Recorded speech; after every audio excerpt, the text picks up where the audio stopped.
Global سچ pod cost میں doctor ناصر bag کے ساتھ آپ کی خدمت میں حاضر ہیں. السلام علیکم.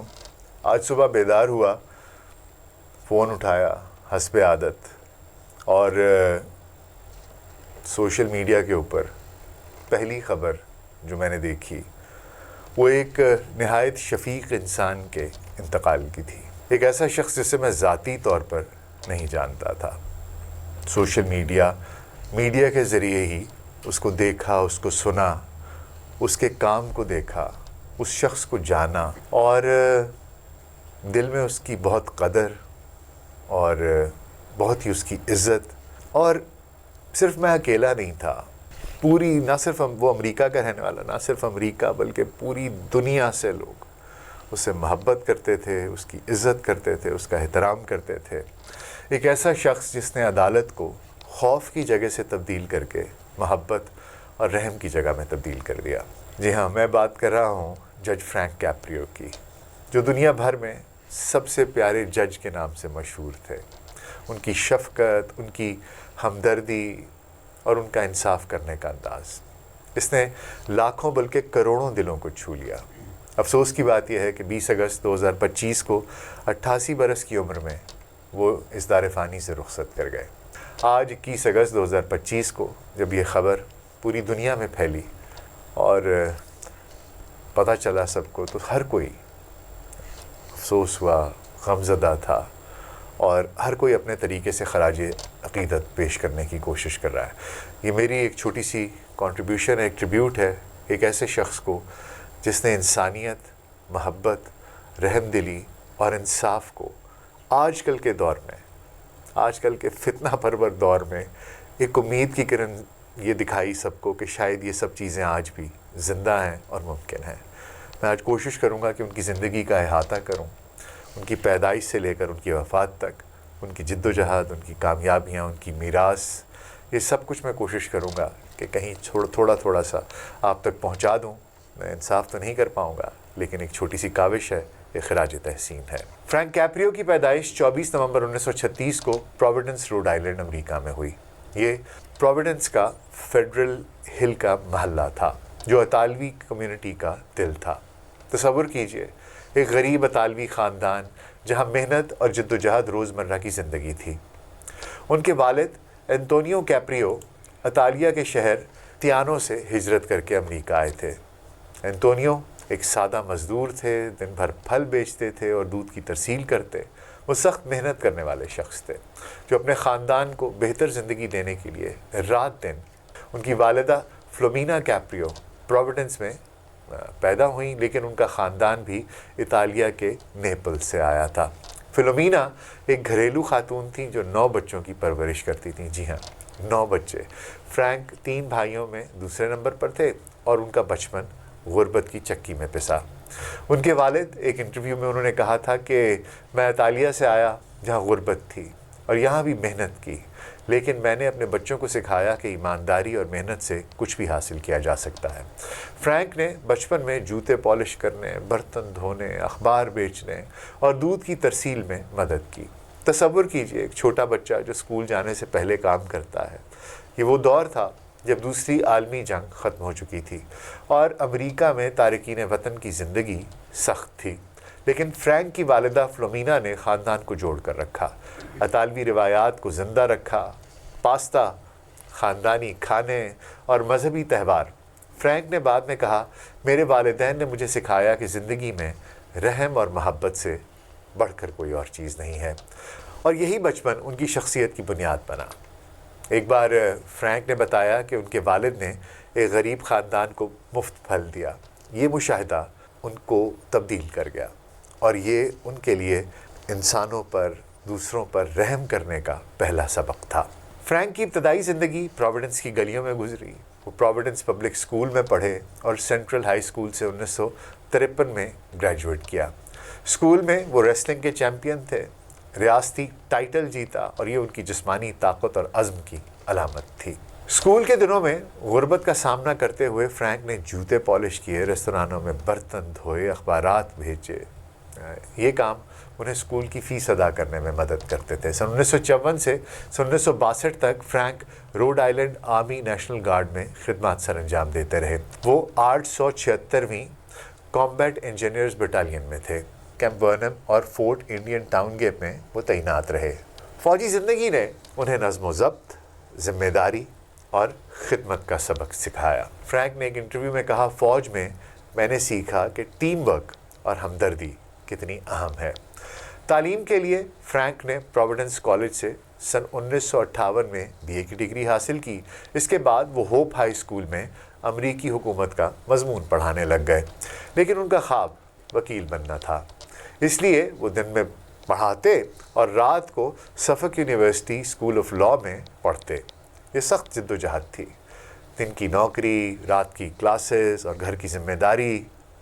فرینک نے جی ڈی کی ڈگری حاصل کی اور کہا، یہ میری زندگی کا سب سے مشکل دور تھا، لیکن اس نے مجھے مضبوط بنایا۔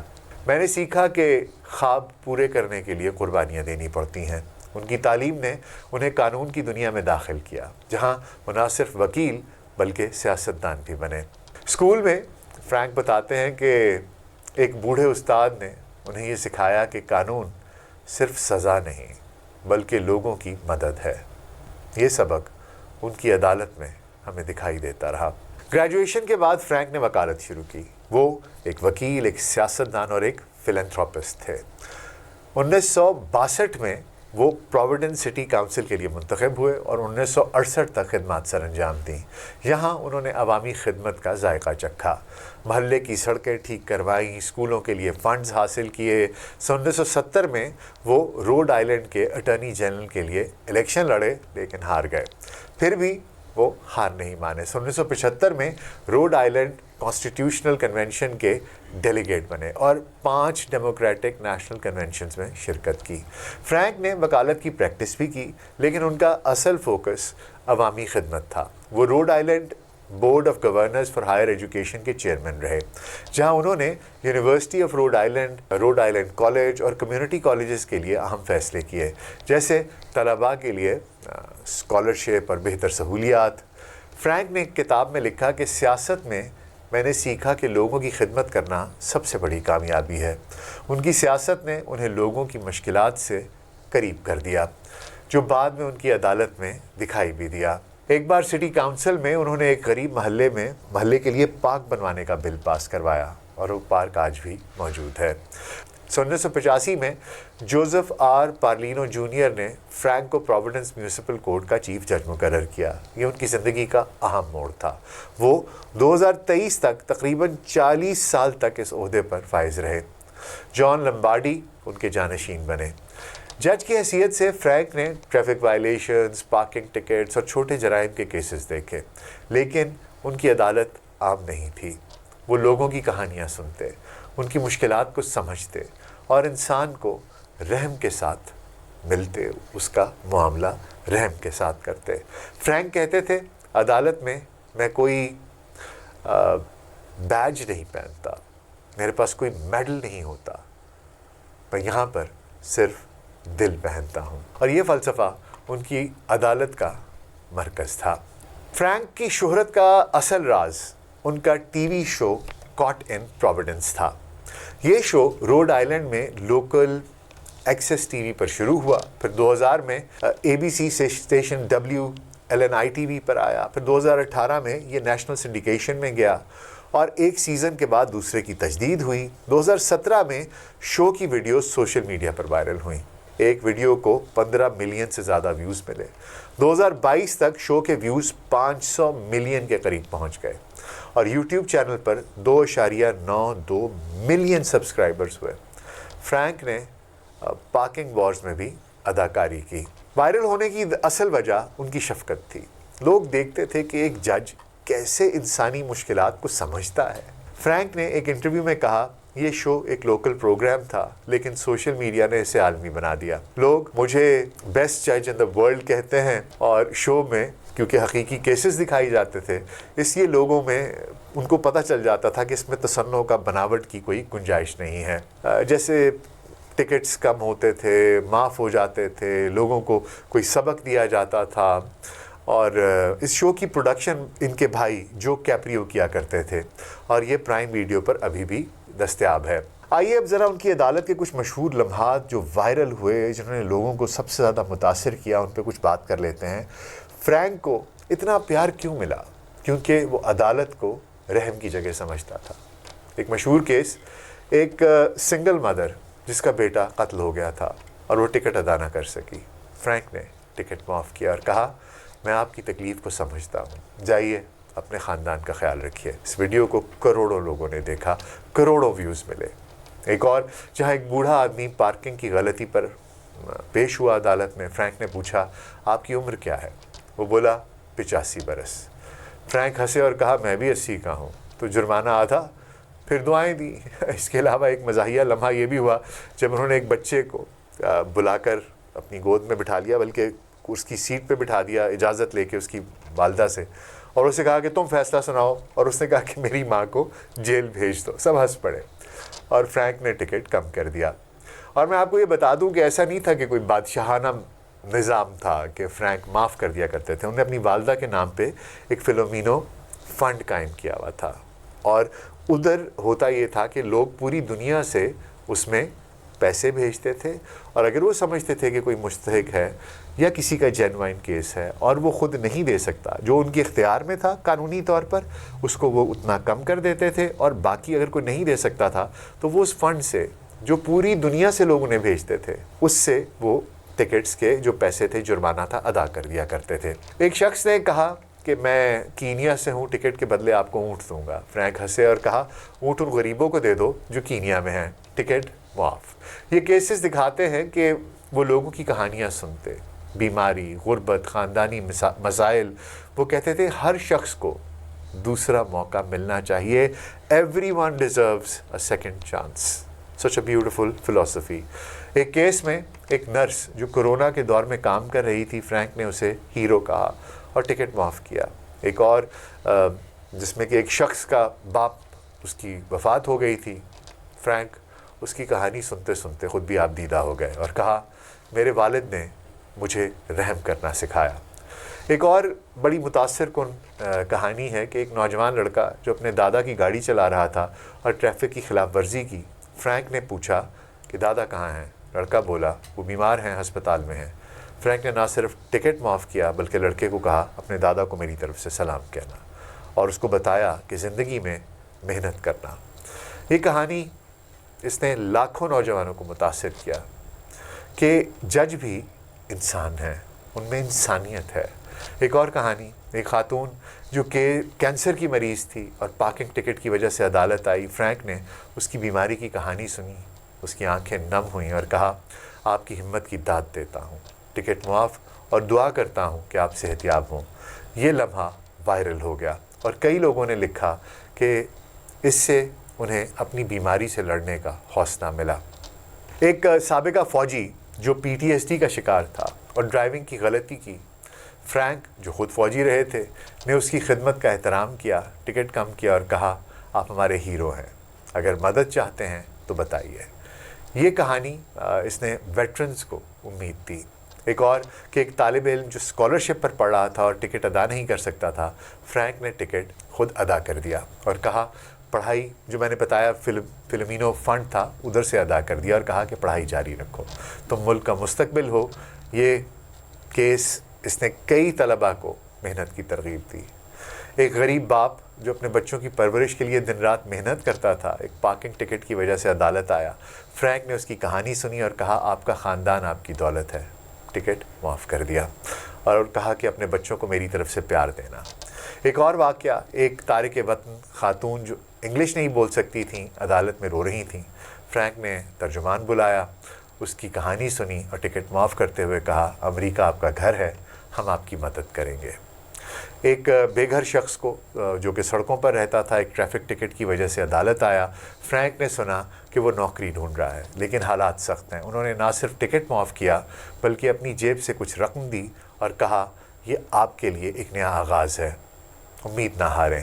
اس کہانی نے سوشل میڈیا پر لاکھوں لوگوں کو متاثر کیا کہ رحم کتنا بڑا تحفہ ہے، ایک اللہ کی بلیسنگ ہے، ایک اللہ کا انعام ہے، اگر وہ کسی اس طرح کے شخص میں کہ دل میں رحم ڈال دے. ایک ایسا شخص جو کہ فیصلے کرتا ہے اللہ کے حکم پر. ایک اور نوجوان ماں تھی جو اپنے نوزائیدہ بچے کی وجہ سے عدالت نہ آ سکی تھی. فرینک نے اس کی ویڈیو کال سنی اور ٹکٹ معاف کرتے ہوئے کہا آپ کا بچہ آپ کی ترجیح ہے اور یہ صحیح ہے جو آپ کر رہی ہیں. بہت دعائیں دیں. یہ لمحات انہیں دنیا نے دیکھا اور اس نے دنیا کو سکھایا کہ انصاف رحم کے بغیر ادھورا ہے. فرینک کیتھولک تھے اور بائبل سے رحم کی بات کرتے تھے. انہوں نے امریکہ کا سب سے اچھا جج یہ ٹائٹل بھی اپنے نام کیا. لوگ انہیں کہتے تھے محبت سے, پیار سے. کوئی مقابلہ نہیں تھا جو انہیں جیتا تھا. ایک فین نے لکھا آپ نے مجھے یقین دلایا ہے کہ دنیا میں اچھائی ابھی باقی ہے. فرینک کی ذاتی زندگی کی بات کریں تو جوائس کیپریو سے 1965 میں انہوں نے شادی کی اور 60 سال تک دونوں رشتہ ازدواج میں منسلک رہے. جوائس ان کی سب سے بڑی سپورٹ تھیں, ان کا پلر تھیں, ان کی طاقت تھی اور عدالت کے بعد گھر میں انہیں سکون فراہم کرتی تھیں. ان کے 5 بچے فرینک ٹی جو سیاستدان ہیں, ڈیوڈ, مریسا, جان اور پال, 7 نواسے اور 2 پر نواسے ہیں. فرینک بوسٹن ریڈ ساکس کے فین تھے اور 2009 میں فین وے پارک میں انہوں نے پہلی بال بھی تھرو کی تھی. ان کی بیٹی مریسا نے کہا کہ ڈیڈ نے ہمیں سکھایا کہ خاندان سب سے اہم ہے. فرینک نے ایک ریسٹورنٹ کوسٹ گارڈ ہاؤس میں بھی اس میں بھی وہ پارٹنر تھے اور وہ فلنتھراپسٹ تھے, اسکالرشپس دیتے تھے, غریبوں کی مدد کرتے تھے. ان کی کتاب کمپیشن ان دا کورٹ, اس میں لکھا کہ میری بیوی اور بچوں نے مجھے رحم سکھایا. دسمبر 2023 میں فرینک کو پینکریاٹک کینسر کی تشخیص ہوئی. انہوں نے کئی مہینوں تک علاج کرایا. مئی 2024 میں ریڈیشن کا آخری راؤنڈ مکمل کیا.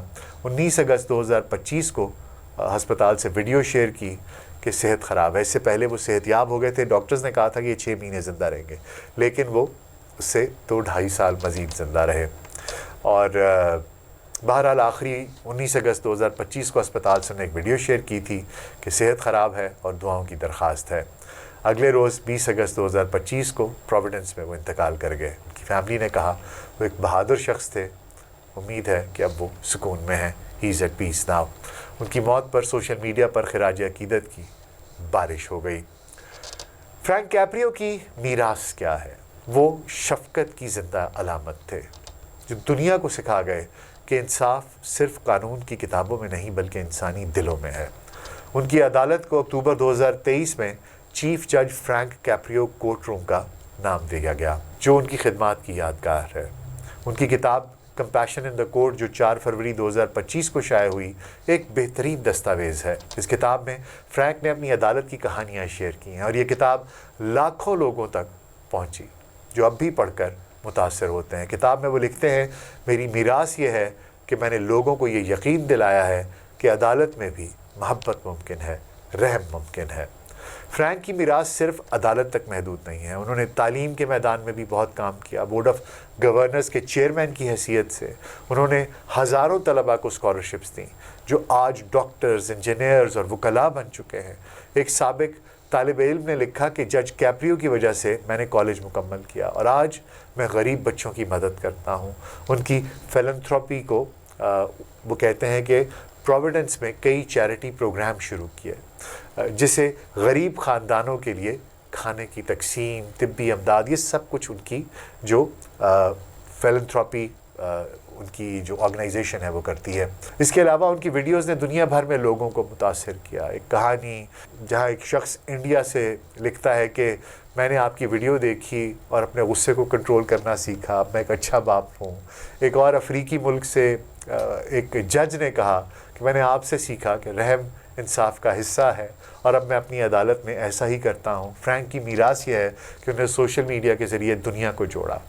ان کی ویڈیوز نے نہ صرف لوگوں کے چہروں پر مسکراہٹیں بکھیریں بلکہ لوگوں کو آنسو بھی دیے اور سبق بھی دیے, محبت کے آنسو, دلگدازی کے آنسو. وہ کہتے تھے ہر شخص کی ایک کہانی ہے اور اسے سننا ضروری ہے. فرینک, میں آخر میں آپ کو یہ بتاتا جاؤں کہ یہ ایسے لوگ ہیں جو دنیا کے لیے کچھ کر جاتے ہیں.